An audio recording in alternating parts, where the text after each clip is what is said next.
Hello दोस्तों, स्वागत है आप सभी का आपके अपने परिवार मैथ्स वाटिका में। दोस्तों मैं हूं रुपेश यादव। यह जो सीरीज आपका चल रहा है जिसमें 3250 प्लस वाली बुक से हम लोग मैथ के साथ साथ रीजनिंग भी देख रहे हैं, इसके कंप्लीट प्लेलिस्ट का लिंक आपको इस वीडियो के डिस्क्रिप्शन में मिल जाएगा, जहां से जाकर के आप पीछे के वीडियोज़ को देख सकते हैं। साथ ही साथ आप मैथ्स वाटिका टेलीग्राम चैनल को भी जरूर ज्वाइन करें, जहां पे आपको इन सब का PDF भी देखने को मिल जाएगा। इसके अलावा प्ले स्टोर से मैथ्स वाटिका 2.0 इस एप्लीकेशन को डाउनलोड करके आप हमारे साथ पेड बैच में भी जुड़ सकते हैं, जहां पर आपको मिल जाएगा 350 रुपये में कंप्लीट मैथमेटिक्स और 350 में कंप्लीट रीजनिंग, दोनों का फाउंडेशन बैच। इसके अलावा वहां पे आपको LP टेक्नीशियन का मास्टर बैच भी देखने को मिल जाएगा। साथ ही साथ एक ब्रह्मास्त्र बैच भी देखने को मिलेगा, जिसमें हमने मैथमेटिक्स के सारे नए क्वेश्चन चैप्टर वाइज और टाइप वाइज कराया है। खासतौर से उसके अंदर 2022 और 23 में जितने भी एग्जाम हुए हैं उनके क्वेश्चंस को बिल्कुल चैप्टर वाइज और टाइप वाइज, जैसा कि हमने आपको कहा, उस तरीके से अरेंज किया गया है। तो मैथ्स वाटिका 2.0 एप्लीकेशन को डाउनलोड करके वहां से जाकर के आप इन बैचेस को परचेज कर सकते हैं। आइए देखते हैं आज के क्लास को। यहाँ देखिएगा, आज का पहला क्वेश्चन आपके सामने है, जो कि क्वेश्चन नंबर 16 है। बोला यह गया है इस क्वेश्चन में कि यदि प्लस का अर्थ है माइनस, माइनस का अर्थ है भाग, यहाँ पे आपका भाग का चिन्ह है, ठीक है। माइनस का अर्थ है भाग और फिर यह भी आपका भाग का चिन्ह ही है, ध्यान रखिए। भाग का अर्थ है गुना, गुना का अर्थ है प्लस। तो निम्नलिखित समीकरण में प्रश्नवाचक चिन्ह के स्थान पर क्या आएगा?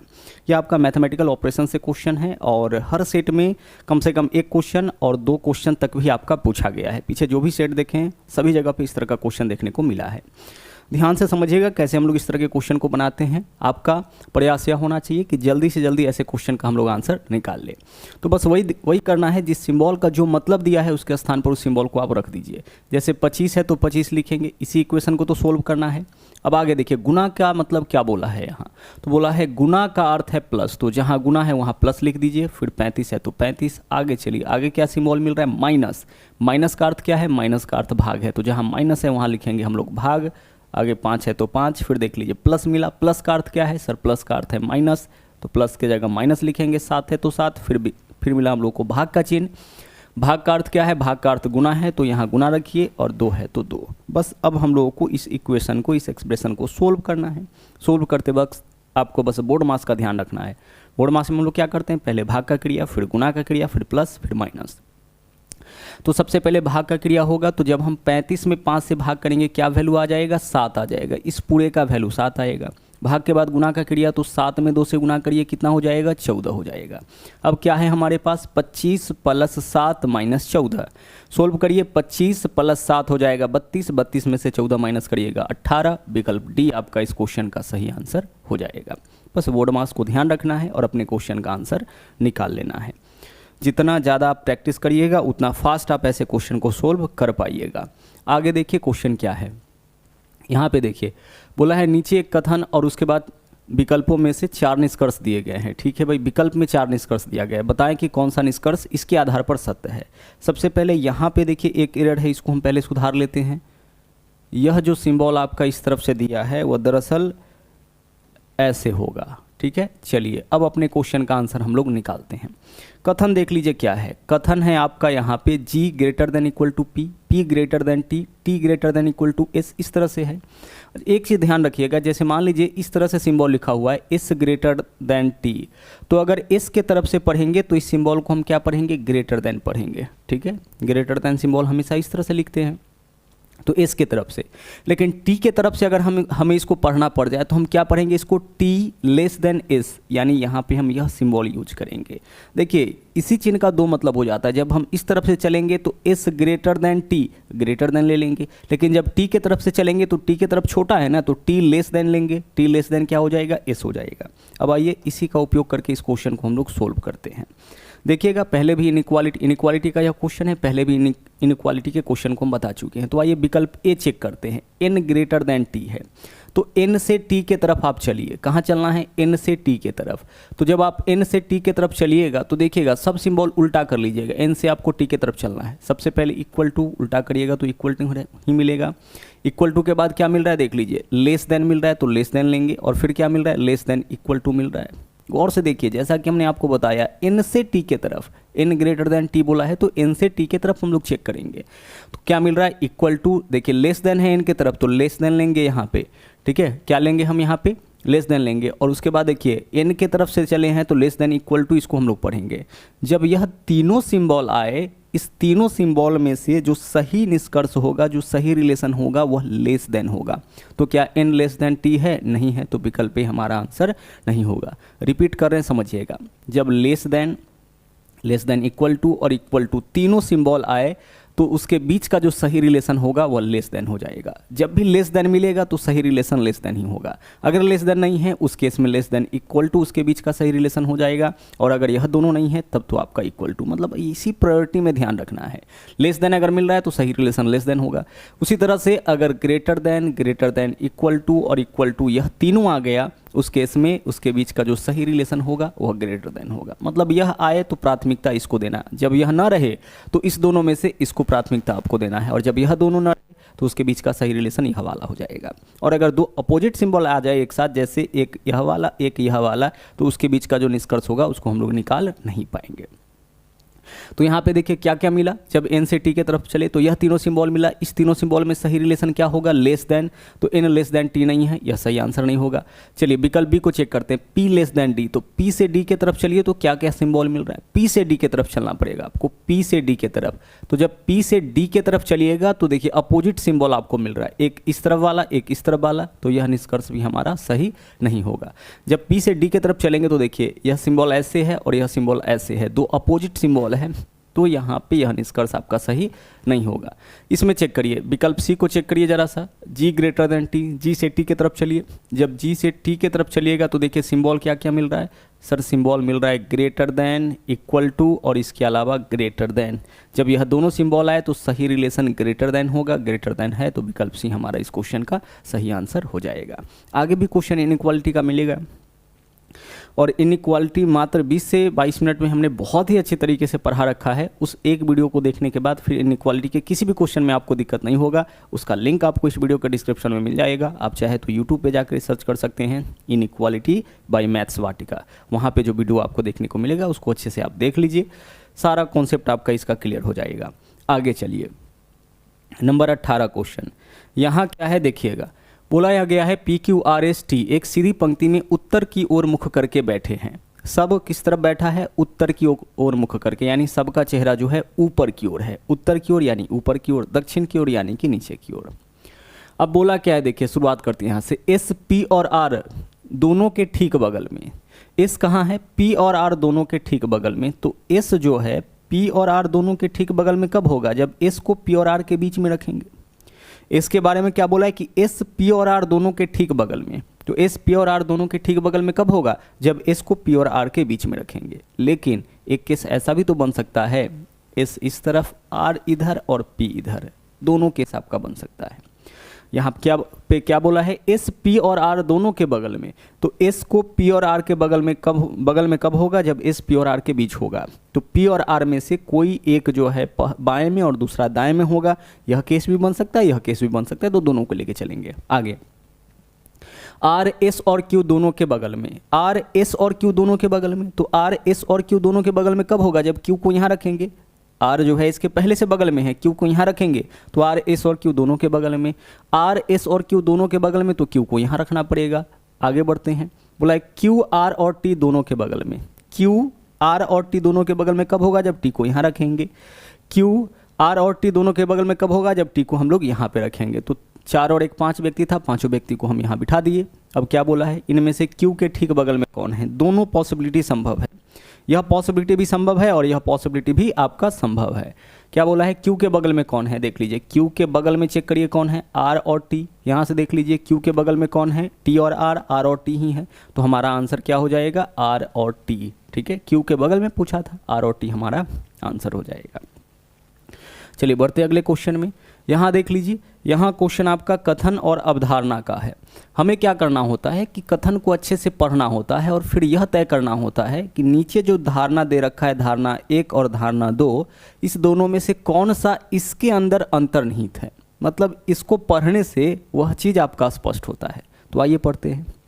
स्कूलों में ऑनलाइन कक्षाएं शुरू होने के बाद स्मार्टफोनों और लैपटॉप की मांग में काफ़ी वृद्धि हुई है। स्कूलों में क्या हुआ है? स्कूलों में ऑनलाइन कक्षा शुरू हो गया है, जिसकी वजह से स्मार्टफोन और लैपटॉप के मांग में काफ़ी वृद्धि हो गया है। अब इसके अंदर कौन सा धारणा निहित है, देखिए, लोग अपने बच्चों को ऑनलाइन कक्षाओं में भाग लेने में सक्षम बनाने के लिए स्मार्टफोन और लैपटॉप खरीद रहे हैं। भाई स्मार्टफोन और लैपटॉप अपने बच्चों को लोग खरीद रहे हैं, तभी तो स्मार्टफोन और लैपटॉप के मांग में काफ़ी वृद्धि हुई है। यानी यह बात जो है इसके अंदर अंतर्निहित है। तो पहला अवधारणा, पहला धारणा जो है वह सही है, पहला धारणा इसके अंदर निहित है। इसको पढ़ने से यह बात स्पष्ट होता है, क्योंकि बोला है लोग अपने बच्चों को ऑनलाइन कक्षाओं में भाग लेने में सक्षम बनाने के लिए स्मार्टफोन और लैपटॉप खरीद रहे हैं, क्योंकि स्कूल में जब से ऑनलाइन कक्षा शुरू हुआ है स्मार्टफोन और लैपटॉप के मांग में काफ़ी वृद्धि हुआ है। मांग में वृद्धि कब होगा, जब लोग उसको खरीदेगा। आगे चलिए, ऑनलाइन कक्षाओं में दूसरा जो धारणा है उसको देखते हैं। ऑनलाइन कक्षाओं में भाग लेने के लिए डेस्कटॉप कंप्यूटरों का उपयोग नहीं किया जा सकता।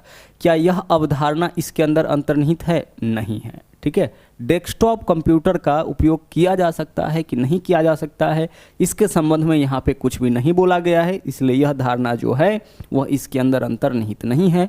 तो हमारा आंसर क्या होगा, केवल धारणा एक निहित है। विकल्प सी आपका इस क्वेश्चन का सही आंसर होगा। बहुत आसानी से आप आंसर निकाल सकते हैं, बस पढ़ना है, भाषा को, कथन को पढ़ना है और यह चेक करना है कि कौन सा धारणा उसके अंदर अंतर्निहित है।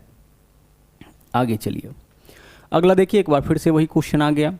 कथन दे रखा है, निष्कर्ष दे रखा है। हम लोग चेक करते हैं कौन सा निष्कर्ष सही है। आइए पहला निष्कर्ष को चेक करते हैं। एफ बराबर जेड लिखा है, तो हम एफ से चलेंगे जेड की ओर।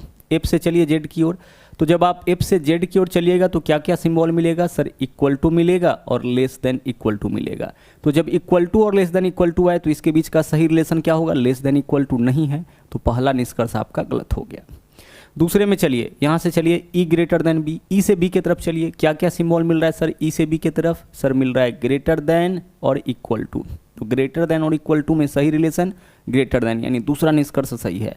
तो इस क्वेश्चन का आंसर क्या हो जाएगा? केवल निष्कर्ष दो अनुसरण करता है। अगर कॉन्सेप्ट होगा तो बहुत आसानी से आप इसको सोल्व कर पाइएगा, आसानी से आप यहाँ से नंबर ले सकते हैं।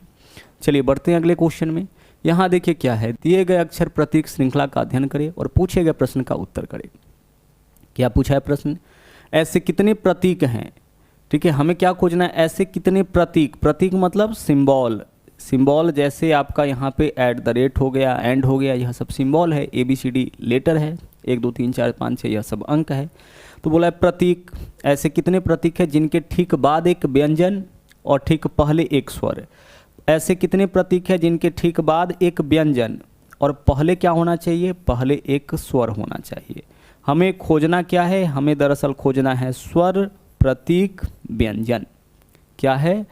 कितने प्रतीक है जिनके बाद एक व्यंजन और ठीक पहले एक स्वर। स्वर कहने का मतलब AEIOU, बस यह 5 स्वर है। बाकी जो भी बचा अंग्रेजी अल्फ़ाबेट में 26 में से सबका सब क्या होगा? व्यंजन होगा। तो हमें प्रतीक के पहले स्वर बाद में व्यंजन खोजना है। देखिए, प्रतीक है पहले स्वर बाद में व्यंजन नहीं है, प्रतीक है पहले स्वर बाद में व्यंजन नहीं है। और चलिए यहाँ भी प्रतीक है पहले स्वर बाद में व्यंजन नहीं है। यहाँ देखिए प्रतीक है यहाँ प्रतीक है पहले स्वर बाद में व्यंजन है। देख लीजिए, प्रतीक पहले स्वर, यू तो स्वर होता है, बाद में व्यंजन, इसको काउंट करेंगे। उसी तरह से प्रतीक पहले स्वर बाद में व्यंजन नहीं है। यहाँ देखिए, इस प्रतीक को देखिए, पहले स्वर बाद में व्यंजन। आगे चलिए, यहाँ भी नहीं है, यहाँ भी नहीं है, यहाँ भी नहीं है, यहाँ भी नहीं है। इसको चेक करिए, इस प्रतीक को चेक करिए, पहले स्वर बाद में व्यंजन। ठीक है, और आगे है क्या? और आगे तो है ही नहीं। तो हमारा आंसर क्या हो जाएगा? 1 2 और 3, कुल मिला के 3 ऐसा प्रतीक है जिसके पहले स्वर और बाद में व्यंजन है। अच्छे से इसको देख लीजिएगा, कोई छूटे ना, कोई छूट गया तो भी आंसर आपका आ जाएगा। जैसे 2 भी ऑप्शन में है, अगर ज़्यादा आप काउंट कर लिए वह भी ऑप्शन में आपको मिल जाएगा। यहाँ देखिए, यह क्वेश्चन एनालॉजी का है। इसमें क्या करना होता है कि इसका जो रिलेशन इसके साथ है, इसका जो रिलेशन इसके साथ है, वही रिलेशन 21 का किसके साथ होगा? तो क्या रिलेशन है? देखिए, 8 दूना 16 माइनस 2, 2 गुना माइनस 2 किया है। 12 दूना 24 माइनस 2, तो उसी तरह से 21 दूना 42 माइनस 2 करेंगे, कितना हो जाएगा? 40। ऑप्शन में है तो ठीक है, नहीं तो फिर अलग तरीके से हम लोग इसको सोचते। ठीक है, यहाँ पे क्या था? 2 गुना माइनस 2, 2 गुना माइनस 2, तो आगे भी हम लोग कर लिए 2 गुना माइनस 2, और जो लॉजिक हम लोग सोचे हैं वो ऑप्शन में है, तो यही हमारा आंसर भी हो जाएगा। यहाँ देखिए अगला क्वेश्चन नंबर 23 पजल का है, थोड़ा ध्यान से समझिएगा। 6 गायक है, VWXYZ और A, YZ और A। ठीक है भाई, एक संगीत कार्यक्रम में एक ही महीने के जुलाई के अलग अलग दिन, अर्थात 12वां, 14वां, 16वां, 21वां, 25वां और 31वां दिन होने वाले कार्यक्रम में भाग लेता है। देखिए कार्यक्रम का दिन क्या क्या है, कार्यक्रम का दिन आपका यहाँ पे दे रखा है। कार्यक्रम आपका होता है 12वां दिन, ठीक है भाई। इसके अलावा 14वां दिन, फिर आपका कार्यक्रम हुआ है 16वां दिन, 16वां दिन है ना। उसके बाद कार्यक्रम हुआ है 21वां दिन, इसके अलावा 25वां दिन, 21, 25 और 31वां दिन, 31वां दिन। यह सब दिनों में कार्यक्रम आपका हुआ है। 6 दिन टोटल कार्यक्रम हुआ है, 12वां, 14वां, 16वां, 21वां, 25वां और 31वां दिन। और जो भी कार्यक्रम हुआ है उसमें 6 गायक भाग लिया है। गायक का नाम है VWXYZ और A, ठीक है। अब आगे देखिए बोला क्या है, W का संगीत कार्यक्रम X से पहले किसी दिन। भाई W का जो कार्यक्रम है वह X के पहले किसी दिन है, यानी X के जस्ट पहले नहीं है, ध्यान रखिएगा। X के जस्ट पहले W का कार्यक्रम नहीं है, W का कार्यक्रम X के पहले किसी भी दिन है, ठीक है। बस एक चीज़ यहाँ से क्लियर हुआ कि W का जो कार्यक्रम है वह X के ऊपर ही होगा। जिसका कार्यक्रम ऊपर होगा उसको ऊपर रखेंगे, जिसका नीचे होगा उसको नीचे रखेंगे। लेकिन 21वां दिन नहीं है। वही W का कार्यक्रम जो है वह ध्यान रखिएगा 21वां दिन नहीं है। आगे बढ़ते हैं। आगे देखिए V के संगीत कार्यक्रम 14वां दिन है। अब यहाँ स्पष्ट कर दिया, देखिए V का संगीत कार्यक्रम 14वां दिन। 14वां दिन किसका कार्यक्रम है, V का, तो यहाँ V को रख दिए, जो एग्जैक्ट मिलेगा रख देंगे। केवल A का संगीत कार्यक्रम X के संगीत कार्यक्रम के बाद। देखिए इस लाइन को थोड़ा ध्यान से समझिए, केवल A का संगीत कार्यक्रम X के बाद, केवल A का कार्यक्रम X के बाद। तो X के बाद केवल A का कार्यक्रम है, इसका मतलब X कहाँ रहेगा, X यहाँ पे रहेगा और A यहाँ पे रहेगा, क्योंकि बोला क्या है, केवल A का कार्यक्रम जो है X के बाद है, यानी X के नीचे दूसरा कोई नहीं होगा। तो X कहाँ है, सेकेंड लास्ट में है। इस बात से तो यही स्पष्ट हो रहा है कि A का जो कार्यक्रम है, केवल A का कार्यक्रम X के बाद, यानी X के बाद और कोई नहीं है। तो X के बाद और कोई कब नहीं होगा, जब आपका X सेकेंड लास्ट में काम करेगा, ठीक है। सेकेंड लास्ट में इसका कार्यक्रम होगा, तो X का कार्यक्रम अगर सेकेंड लास्ट में है तो उसके जस्ट बाद केवल A है, तो A को लिख दिए। Y का संगीत कार्यक्रम V के संगीत कार्यक्रम से पहले। Y का कार्यक्रम V के संगीत कार्यक्रम से पहले Y यहाँ पे हो जाएगा, ठीक है भाई। आगे चलिए, अब आगे हमें क्या सोचना है, आगे हमें सोचना है कि W का जो कार्यक्रम है वह X के पहले। तो X के पहले यानी कि यहाँ 16वां दिन भी हो सकता है, 21वां दिन भी, लेकिन W का कार्यक्रम 21वां दिन नहीं है, तो W का कार्यक्रम यहीं पे होगा 16वां दिन। अब बचा कौन, जो भी बचा है इसमें देखिए VWXYZ, Z बचा है, तो बचा हुआ व्यक्ति का कार्यक्रम ही आपका 21वां दिन होगा। क्या सवाल पूछा, किस गायक का संगीत कार्यक्रम जुलाई के 21वां दिन। आंसर क्या होगा, आंसर हो जाएगा विकल्प सी, Z का कार्यक्रम जो होगा वह आपका 21वां दिन होगा, ठीक है। चलिए आगे बढ़ते हैं, अगले क्वेश्चन में चलते हैं। अगला क्वेश्चन देखिए यहाँ पे क्या है, यह क्वेश्चन कोडिंग डिकोडिंग का है और बहुत ही सिंपल सा कोडिंग किया है यहाँ पे। अपोजिट लेटर से देखिए, P का अपोजिट लेटर होता है K, R का होता है I, E का होता है V, उसी तरह से C का होता है X। अपोजिट लेटर से कोड किया है। हम लोगों से क्या पूछा है, इसका कोड पूछा है। आइए अपोजिट लेटर से कर देते हैं। D का होता है अपोजिट W, I का होता है R, फिर R है तो I, T का होता है आपका G, Y का होता है B, उसी तरह से I का होगा R, N का M और G का T। कौन सा ऑप्शन है, WRIG, WRIG, एकमात्र ऑप्शन है विकल्प बी। विकल्प बी हमारा इस क्वेश्चन का सही आंसर हो जाएगा। अपोजिट लेटर से कोडिंग आपका यहाँ पे किया गया है। आगे बढ़ते हैं, इस वेन डायग्राम को थोड़ा ध्यान से पढ़िए। हमें क्या बताना है, हमें बताना है निम्न में कुल संख्याओं का योग ज्ञात कीजिए। क्वेश्चन यहाँ पे देखिएगा, निम्न में कुल संख्याओं का योग ज्ञात कीजिए। किसका किसका, वे महिला जो शिक्षाविद और शिक्षक है, ठीक है, वे शिक्षक जो चिकित्सक है, और वे पुरुष जो न शिक्षक है और न ही शिक्षाविद है। इन सब का योग निकालना है। यहाँ बोला क्या है कि भाई ए में जो है ना वह शिक्षाविद है। ए में, ए का तो यही वेन डायग्राम है, यह वेन डायग्राम देख लीजिए किसका है, ए का। तो जो ए में है समझ जाइए वह क्या है सर, जो ए में है वह शिक्षाविद है, ठीक है। उसी तरह से ई में है वह क्या है, शिक्षक है। अब आइए क्वेश्चन पे आते हैं हम लोग। देखिएगा बोला है वे महिला, पहले तो महिला होना चाहिए। महिला के लिए क्या है आपका, महिला के लिए डी है, तो डी में होना चाहिए, ठीक है। वे महिला जो शिक्षाविद, शिक्षाविद का मतलब कि ए में भी होना चाहिए, ठीक है। इसके अलावा शिक्षक भी हो, यानी ई में भी होना चाहिए। तो आप ऐसे नंबर को चुनिए जो डी, ए और ई सब में कॉमन हो। डी, ए और ई, देखिए डी, इसके अलावा ए और ई सब में कॉमन कौन है 19, तो इसका संख्या आपका हो जाएगा 19। महिला भी हो, शिक्षाविद भी हो और शिक्षक भी हो। महिला कौन होगा, महिला वो होगा जो डी में होगा, तो इसके अंदर जो है वो सब महिला है। फिर हमें क्या चुनना है, शिक्षाविद जो ए के अंदर होगा, जो ए के अंदर होगा वो शिक्षाविद, यह दोनों शिक्षाविद है। और फिर हमें क्या चुनना था, शिक्षक भी, तो जो ई के अंदर होगा वो शिक्षक होगा। तो देखिए ई, ए और डी तीनों के अंदर जो कॉमन होगा वह महिला, शिक्षाविद और शिक्षक सब होगा, तो उसका संख्या कितना है 19। आगे वे शिक्षक जो चिकित्सक, शिक्षक कौन होगा जो ई में होगा, शिक्षक कौन होगा जो ई में होगा और चिकित्सक सी, तो जो ई और सी में कॉमन है उसको चुनिए। जो ई और सी में कॉमन है, देखिए ई और सी, ई तो यही है और सी यह वाला, ई और सी में कॉमन कितना है 20 है, तो 20 यहाँ पे हो जाएगा शिक्षक और चिकित्सक। आगे आगे हमें क्या चुनना है, पुरुष चुनना है। वैसे पुरुष का संख्या निकालना है जो ना तो शिक्षक है और ना ही शिक्षाविद। पुरुष मतलब बी में होना चाहिए लेकिन ए और ई में नहीं, बी में होना चाहिए लेकिन ए और ई में नहीं। देख लीजिए बी में है और यह ना तो ए और ना ही ई में है, 12 ई में है, ठीक है। तो केवल 28 हो जाएगा, जो केवल क्या होगा, जो आपका 28 जो है वो पुरुष है, शिक्षक और शिक्षाविद नहीं है। अब हमें क्या करना है, इनके संख्या को जोड़ना है। तो 9 8 17 7 हासिल 1 2 2 4 और 2 6 यानी 67 हो जाएगा इसका कुल संख्या, विकल्प ए आंसर। इस तीनों को निकाल के उसको जोड़ना था। बोला निम्न के कुल संख्या ज्ञात कीजिए। महिला शिक्षाविद शिक्षक, ठीक है, उसका संख्या 19, शिक्षक चिकित्सक उसका संख्या 20, पुरुष जो ना तो शिक्षक है और ना ही शिक्षाविद इसका संख्या 28, सबका योगफल क्या होगा 67। आगे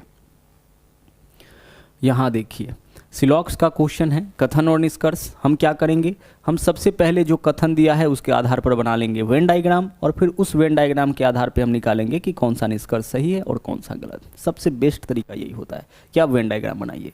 देखिए पहले क्या बोला है, सभी झरने नाले हैं, तो जो भी झरना है उसको क्या बना देंगे, जो भी झरना है सबको बना देंगे नाला। कैसे बनेगा, झरना के ऊपर से नाला बना दिए, ठीक है। झरना के ऊपर से हम क्या ले लिए, यहाँ नाला ले लिए। आगे चलिए, अब क्या बोला है, कुछ नाले खारिया, नाला का कुछ हिस्सा जो है यह क्या है, खारी है। नाला का हिस्सा खारी है, ध्यान रखिएगा, नाला का कुछ हिस्सा खारी, ठीक है। अब आगे क्या बोला है, अब बोला है कोई खारी नल नहीं है, खारी का कोई भी हिस्सा नल नहीं है, यानी जो भी खारी है उसको हम कर देते हैं रेखांकित। जो रेखांकित हमने किया है ना, रेखांकित भाग के विषय में हम लिखेंगे अलग से, यह नल नहीं है, यह क्या नहीं है, नल नहीं है। सिर्फ जिसको भी हमने रेखांकित किया है वह आपका नल नहीं है, ठीक है। चलिए नाला है और यह नल है, ध्यान रखिएगा, नाला अलग है नल अलग है। निष्कर्ष में चलते हैं, बोला है कुछ नल खारियां हैं। देखिए तो नल और खारी कॉमन है, सर नल और खारी कॉमन कहीं नहीं है, तो पहला निष्कर्ष क्या हो जाएगा, पहला निष्कर्ष गलत हो जाएगा। नल बोला है नाला नहीं, तो नल खारी के साथ कॉमन है, कॉमन नहीं है, तो यह हमारा निष्कर्ष गलत हो जाएगा। दूसरा कोई झरना नल नहीं है, झरना नल, देखिए झरना बोला है कोई झरना नल नहीं है, तो कोई झरना नल नहीं कब होता, जब पूरा झरना को हम रेखांकित किए हुए रहते, तो यह भी आपका गलत हो गया। आगे कुछ नाले झरने हैं, नाले का कुछ हिस्सा, देखिए यह पूरा नाला है, इसका कुछ हिस्सा झरना है, तो तीसरा निष्कर्ष आपका सही हो गया। यानी हमारा आंसर इस क्वेश्चन का होगा केवल निष्कर्ष 3 अनुपालन करता है, यानी विकल्प ए जो है वो आपका सही आंसर। कथन के आधार पे हम लोग क्या किए हैं, निष्कर्ष निकाले हैं। पहले इसके आधार पे वेन डायग्राम बनाए, वेन डायग्राम के आधार पे निष्कर्ष। आगे यहाँ देखिए क्या है, इस क्वेश्चन को देखिएगा जरा गौर से, एनालॉजी का ही आपका क्वेश्चन है। इससे जिस प्रकार इसको बनाया है, इससे जिस प्रकार इसको बनाया है, ठीक ऐसा ही रिलेशन वाला कौन सा ऑप्शन है, किस तरीके से बनाया है। देखिए जब आप लेटर को गौर से देखिएगा ना, तो टी यहाँ भी है, इसमें भी है, ओ यहाँ भी है, इसमें भी है, यानी इसी लेटर का उपयोग किया है। जब इसी लेटर का उपयोग किया है तो बस अरेंजमेंट किया होगा। कैसे अरेंजमेंट किया है, देखिए इसके जो भी लेटर है ना उसको यहाँ पे ना आरोही क्रम में अरेंज कर दिया। जैसे अंग्रेजी अल्फ़ाबेट में जो पहले आता है उसको पहले लिख दिया, जो बाद में आता है उसको बाद में लिखा। तो इन सब में सबसे पहले डी आता है तो डी लिखा, उसके बाद ई आता है तो ई लिखा, ई के बाद देख लीजिए ओ आता है तो ओ लिखा। देखिए D E O P R T, यानी अंग्रेजी अल्फ़ाबेट के अनुसार इसको अरेंज कर दिया। जो पहले आता है उसको पहले, जो बाद में आता है उसको बाद में। तो ऐसा ही अरेंजमेंट वाला कौन सा ऑप्शन है, देखिए यहाँ चलिए, ए है, उसके बाद सी है, एल है, आई है, एन वाई, यही है ना। तो आई जे के एल एम एन, ठीक है भाई, यहाँ भी तो अरेंजमेंट लग रहा है कि ठीक ही किया है, यहाँ पे भी तो अरेंजमेंट आपका ठीक ही किया है। सबसे पहले ए, तो चलिए ए आ गया, उसके बाद सी, तो सी आ गया, 2 बार सी है तो सी आया। उसके बाद आई आना चाहिए ना, आई 9 पे होता है, एल 12 पे होता है, तो विकल्प ए हमारा आंसर नहीं होगा। ठीक है, पोजीशन बस देखते चलिएगा। यहाँ देखिए 1 है, फिर 5 है, फिर 9 है, फिर 14 है, फिर 16 है, फिर 18 है, फिर 20 है। यहाँ लग रहा है कि सही अरेंजमेंट आपका किया है, तो विकल्प भी आंसर हो जाएगा। इसमें देख लेते हैं क्या दिक्कत है। देखिए आर यू सी, सी वाला बाद में, आर वाला पहले दिया है, यह भी नहीं होगा। यहाँ भी सी पहले आना चाहिए, तो हमारा आंसर क्या हो जाएगा, विकल्प बी हो जाएगा। क्या किया है, बस आरोही क्रम में सजा दिया है। जो लेटर अंग्रेजी अल्फ़ाबेट में पहले आता है इसमें का उसको पहले लिखा है, जो बाद में आता है उसको बाद में लिखा है। चलिए, तो इस सेट का यह आपका आखिरी क्वेश्चन था। इस तरीके से यह सेट भी आपका कंप्लीट हुआ। लगातार इस बैच के अंदर बने रहिएगा, नए क्वेश्चंस आपको हम करा रहे हैं। सारे क्वेश्चन जो 2022 के अंदर पूछे गए हैं, तो नए क्वेश्चन से आपका सामना होता है, नई चीज़ों को सीखने का आपको मौका मिलता है, तो बने रहिएगा। साथ ही साथ अगर आप हमारे चैनल पर नए हैं तो इस चैनल को सब्सक्राइब भी जरूर करिएगा। इसके अलावा लाइक और शेयर करते रहिएगा। तो मिलते हैं अगले वीडियो में फिर से कुछ नए कंटेंट के साथ। थैंक यू, जय हिंद।